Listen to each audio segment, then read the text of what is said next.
They share a determination to create a new world order to better accommodate their own interests, or at least those defined by their presidents, and to reduce US and Western influence. Observers say autocratic leaders from Russia to China to India are united by a belief that it's time to reshape the current world order, which emerged in the aftermath of the Second World War. Our guest for Perspective is among them. Julien Théron is a political scientist and lecturer at Sciences Po. You're also author, Julien, of Le Pacte des autocrats, which was published in French just last week. Great to have you with us in studio this morning. So first, talk to us a little bit about the book. It focuses on Russia, China, Syria, Iran, Venezuela and India, a very wide scope there. But tell us, how do the leaders of these countries, in your view, unite to destroy democracy, as you say?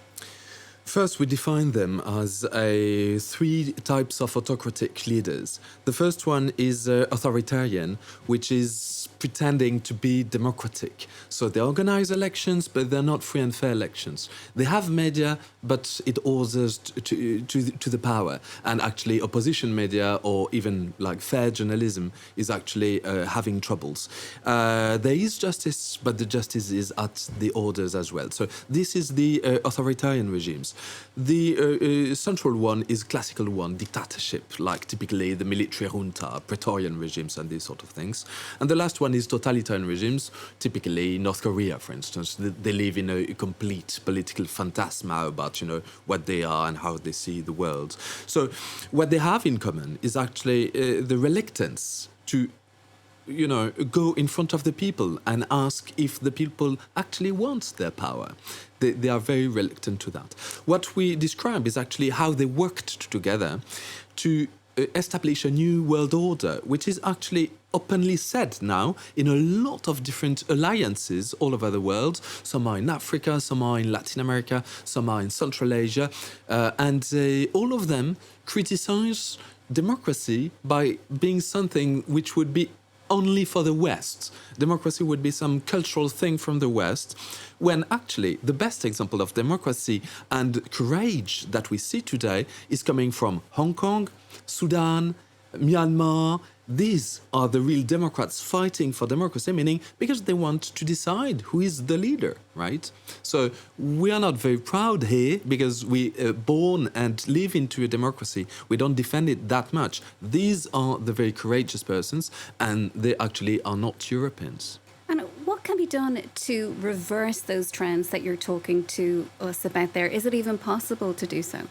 You're right, to reverse, because we already reversed the democratization of the 90s, and now we have this autocratization of the world, while we went from 49% of the world population living into an autocracy to 70% in like 15 years. So it's very quick.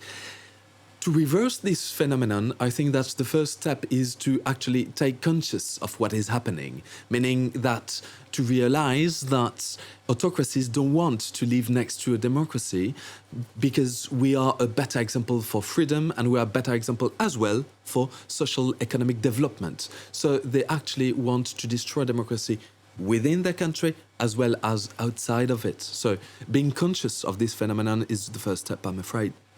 Now, you say that some countries are taking advantage of what's happening, for example, in Ukraine to kind of further their own interests. You mentioned India, Turkey, Venezuela.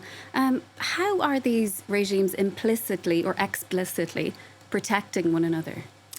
Well, for instance, Russia is advising its customers for weapons with war demonstrated weapons.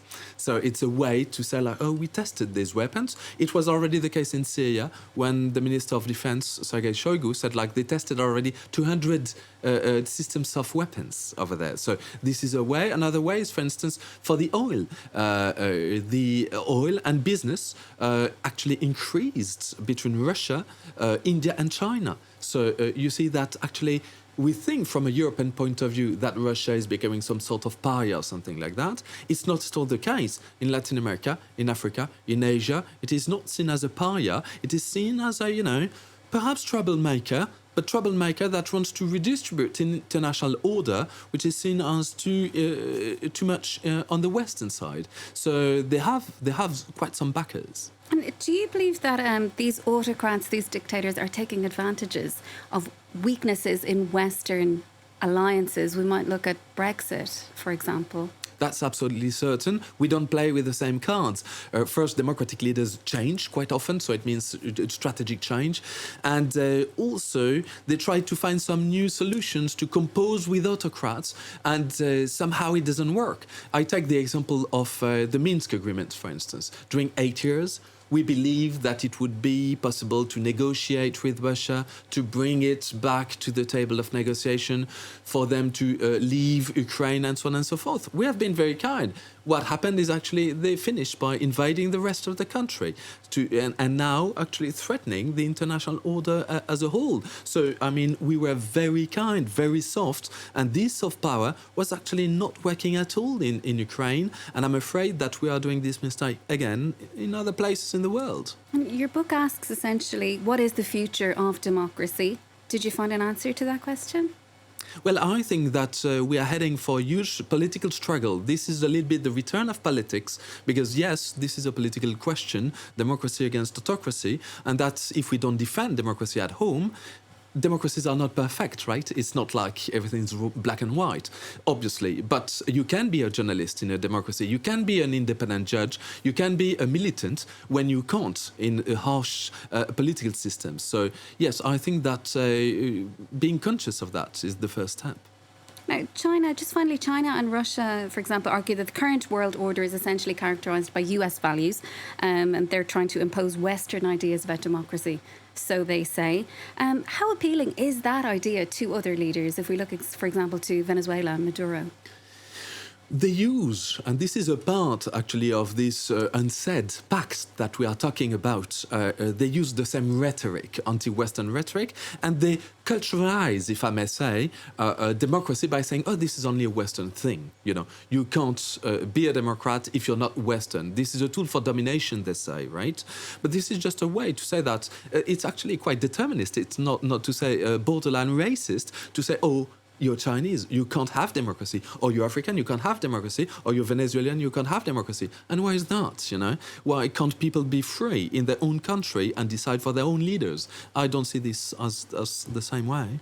Julien, we could discuss this for so much longer, but we've just run out of time, unfortunately. But thank you so much for joining us. That is Julien Théron, political scientist and lecturer at Sciences Po, and the author of Le Pacte des autocrats, which is, for the moment, just available in French.